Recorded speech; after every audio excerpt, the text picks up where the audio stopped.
Pessoal, agora a gente vai falar sobre os ângulos, tá? Os ângulos, eles são formados pela união de duas ou três paredes da cavidade, como nós vimos. Nós temos as paredes circundantes e as paredes de fundo, que pode ser pulpar e axial. O ângulo, então, ele pode ser formado entre duas paredes, e aí ele é considerado um ângulo diedro, ou entre três paredes, que é esse ângulo aqui. Ele é considerado, então, um ângulo triedro, tá certo? Os ângulos diedros, eles podem ser do primeiro grupo, quando eles unem duas paredes circundantes.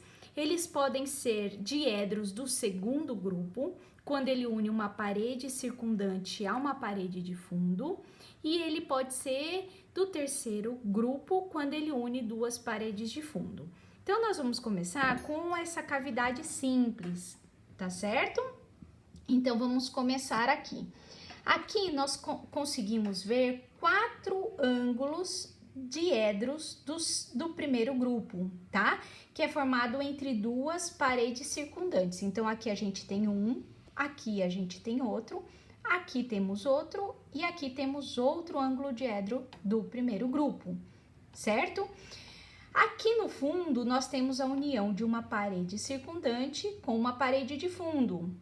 Então, aqui nós temos 4 ângulos diedros do segundo grupo.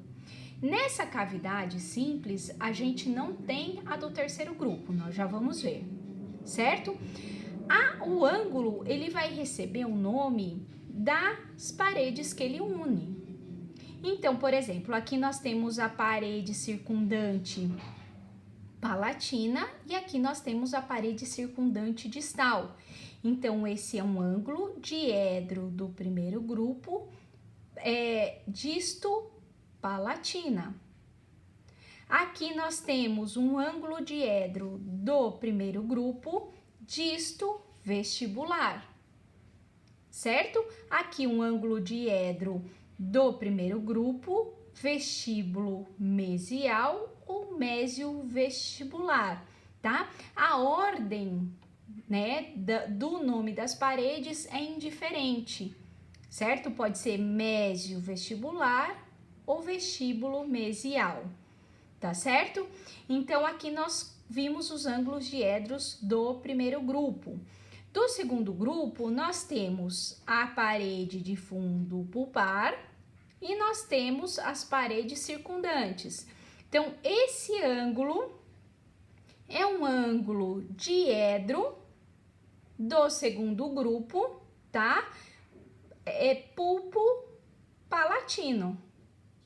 Aqui, ângulo diedro do segundo grupo, pulpo vestibular, ou, pulpo distal, ou disto pulpar. Aqui, um ângulo diedro do segundo grupo, pulpo vestibular ou vestíbulo pulpar. E aqui, um ângulo diedro do segundo grupo, mésio pulpar ou pulpo mesial. Quando nós temos uma cavidade composta, aí então nós temos mais essa parede aqui, esse ângulo, certo?